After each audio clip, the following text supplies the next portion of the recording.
Hi, I'm John from Just Whiskey. If you like today's show, please click like with a thumbs up and subscribe and click the notification bell to be notified every time I have a new video that comes on board. And thanks so much for all the new subscribers that are coming on board. I much appreciate the support, and all the comments I've been getting are increasing and encouraging. So thank you so much for all the new subscribers. And remember, no matter how good it is or how much it costs, it's just whiskey, folks. Today we're going to be talking about and comparing Ledaig 10 versus Ledaig 10. Old packaging, old bottlings versus the newer bottling. This is going to be more of a update / recap as opposed to a full-blown review, because I have reviewed Ledaig 10 previously when I compared it to Talisker 10. Please check out that video. And anybody that's watched my show for any length of time know that one of my favorites peated whiskeys, if not my favorite peated whiskey, is Ledaig 10. And yes, I'm a little concerned. This Ledaig, so as far as non-chill filtering, the non-chill filtered, and no color adding. They boldly mention that they are unchill filtered, but they don't make mention of the coloring on the packaging. However, on the website, if you go to the Tobermory Ledaig shop, it does state that not only as unchill filtered, but they are natural color as well. I just wish they would state that on the bottle. So the newer packaging, they went from a basic black box to a lighter gray with a rocky ocean seashore line with mountains in the background. And then the labels on both. The old is more of a black, and the new is a lighter gray to match with the corresponding packaging.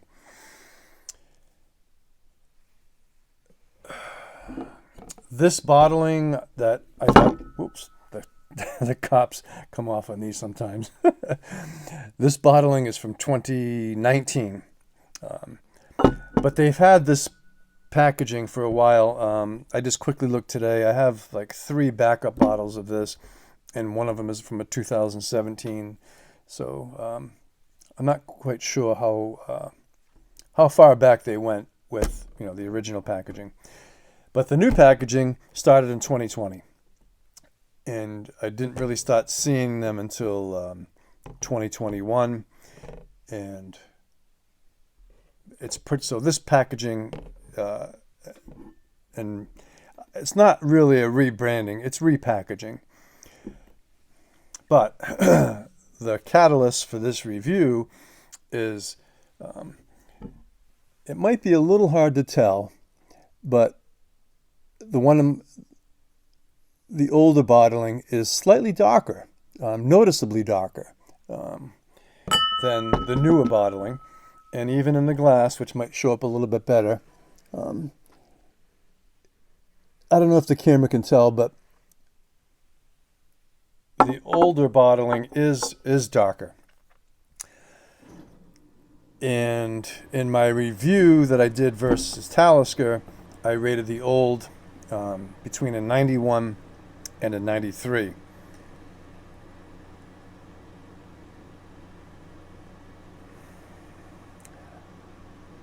This pains me so much. I'm glad I have backup bottles of the older version. And in my opinion, I've been the newer bottling now has been open for a couple of months, and I've been sipping off it. And every time I nose, smell, and taste, it reminds me of Lagavulin 8. So before I did this show, I had somebody give me a blind tasting of Lagavulin 8, which I've previously reviewed on this channel, and the new Ledaig 10. And to be honest, I was hard pressed to tell the difference. The Ledaig 10 has Scotch mist in it, whereas the Lagavulin 8 had no Scotch mist in it. But they were very similar, in my opinion, and I felt that way. I'm like, did they make a mistake? Is this Lagavulin 8 in here now? You know. So previously, I rated a Lagavulin 8, I think, between an 85 and an 87. So you know where I'm kind of going with this, and I'm kind of doing it backwards as far as telling you the ratings. So I still stand by the older packaging, 2019 or earlier. In my from my taste, I would rate that a 91 to a 93. I absolutely love it. It's very complex. Has a lot going on with it. You can watch my previous reviews to see the tasting notes. The new one is not as complex. And what I'm wondering too, with the lighter, slightly lighter color, is maybe this is closer to a true 10-year-old. Maybe there only is 10-year-old whiskey in here. This is just my speculation in the newer version. Or maybe the casks are second fill, maybe third fill, or maybe a combination of both. Whereas, in my opinion, the 2019 or earlier, the older version of Ledaig 10, maybe they had 11 or 12-year-old in there, because their core range really is just Ledaig 10 and Ledaig 18. Like, that's it. You can get independent bottlings, a 10-year, a 11-year, a 13-year, etc. So it wouldn't surprise me if the older Ledaigs were using closer to first fill or refill ex-bourbon barrels, and maybe there was a little older whiskey in there. Again, this is just my opinion.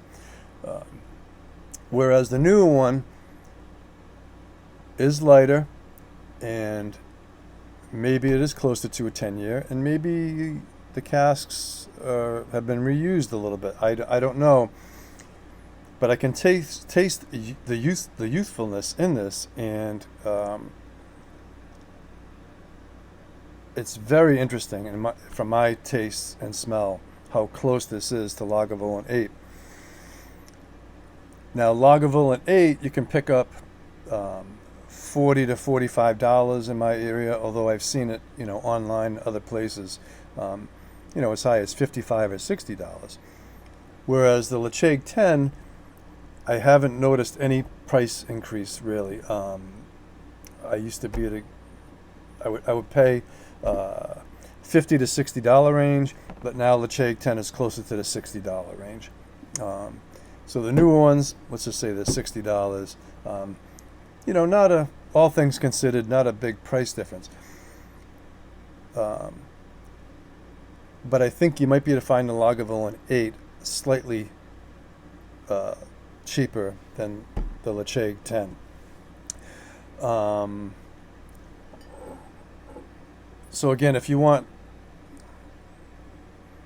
don't get me wrong, it's damn good whiskey. But in my opinion, not as complex and not as good as the older bottlings. And it pains me to say that because I am a Ledaig fanboy, big time.